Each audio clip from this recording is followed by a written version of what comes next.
Hi friends, welcome to Varalakshmi Podari village. ఇవి చూడండి ఎండు చేపలు. ఈ రోజు ఎండు చేపల కర్రీ ఏ విధంగా చేసుకోవాలి అనేది వీడియోలో చూపిస్తాను చూడండి. ఇవి నేను ఇంతకుముందు కడిగాను, చాలాసార్లు కడుక్కోవాలండి, మీకు లేట్ అవుతుందనే ఉద్దేశంతో నేను ఒకసారి కడిగి చూపిస్తాను. ఇప్పుడు చూడండి, శుభ్రంగా ముందుగా నీళ్ళలో వేసేసి బాగా కడుక్కోవాలి. నేను ఆల్రెడీ వేడి నీళ్ళలో వేసి ఒకసారి కడిగాను. దీనికి ఉన్నటువంటి మురికిపోయేటట్టు చూపిస్తాను మీకు ఏ విధంగా మురికి చూసారా. ఇవన్నీ ఇవే చేపలు కడిగిన నీళ్ళు, అందుకోసానికి శుభ్రంగా బాగా కడుక్కోవాలండి ఈ విధంగా. ఇప్పుడు ఈ చేపలను వేయించేసుకుందాము.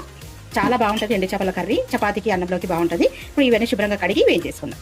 చూడండి, పక్కకు పెట్టేస్తున్నాను ఇవన్నీ కడిగినవి. ఇప్పుడు వీటిని వేయించుకుందాం. చూడండి ఎంత డస్ట్ వచ్చింది. ఇట్లా మొత్తం బాగా శుభ్రంగా కడుక్కోవాలి.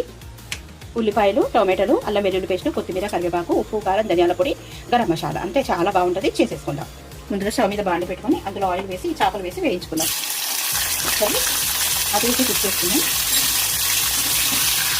ఇలా వేయించుకోవాలి చేపలను. చూడండి, బాగా వేయించుకుందాము.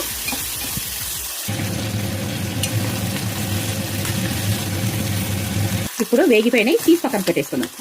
చాలు, తీసి పక్కన పెట్టేసుకుందాం. అంతేనండి, వాటర్లో కడిగినాం కదా, మనకు తొందరగానే ఉడికిపోతాయి. ఇప్పుడు ఇదే దాంట్లోనే మనం ఉల్లిపాయలు అన్నీ వేసేసుకుందాం. ఇప్పుడు ఉల్లిపాయలు వేసేసుకుందాం. ఉల్లిపాయలు ఎర్రగా వేగినాక మిగతావన్నీ వేసుకుందాం. ఇప్పుడు ఉల్లిపాయలు వేగిపోయినాయి కదా, అల్లం వెల్లుల్లి పేస్ట్ వేసుకుందాం. వేసి ఇది కూడా పచ్చివాసన పోయేదాకా ఫ్రై చేసుకుందాం. ఇప్పుడు టమాటాలు వేసేసుకుందాం. ఉల్లిపాయలు ఇవన్నీ బాగా కలిపేసుకొని మూత పెట్టేసి మగ్గనిద్దాం. పసుపు, ఒకసారి ఉప్పు వేస్తాం.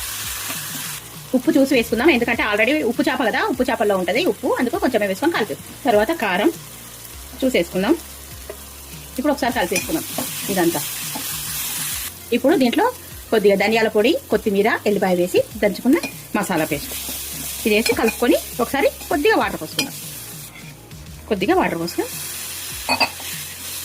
ఇదంతా ఉడికేదాకా, మసాలా అంతా ఉడికేదాకా మూత పెట్టి ఉడకనిద్దాం. చేపలు పీల్చుకుంటాయి కదా, అందుకోసం కొద్దిగా ఉడకనిద్దాం. ఇప్పుడు టమాటాలు మగ్గుతున్నాయేమో చూసేద్దామా.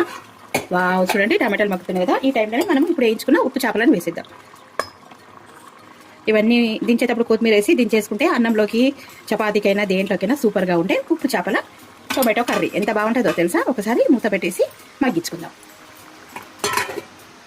ఇప్పుడు ఉప్పు చేప కూర ఎలా అయిందో చూసేద్దాం. వావ్, చూడండి నూనె పైకి తేలింది. ఇప్పుడు కొత్తిమీర వేసి ఒక్కసారి కలిపేసి దించేసుకుందాం. అంతేనండి, టేస్టీ ఉప్పు చేపల కూర అన్నంలోకి, చపాతీకి ఎంత బాగుంటుందో చూసారా. భలే ఉంది కదా, చక్కగా ఉడికిపోయినాయి. చూడండి ఉప్పు చేపలు ఎంత బాగున్నాయో. వీడియో నచ్చితే తప్పకుండా లైక్ చేయండి, షేర్ చేయండి, కామెంట్ పెట్టండి, సబ్స్క్రైబ్ చేసుకోండి. Thank you for watching. ఉప్పు చేపల టొమాటో కర్రీ అద్భుతంగా ఉంది కదా. ఇది రైస్కి, రోటీకి, చపాతీకి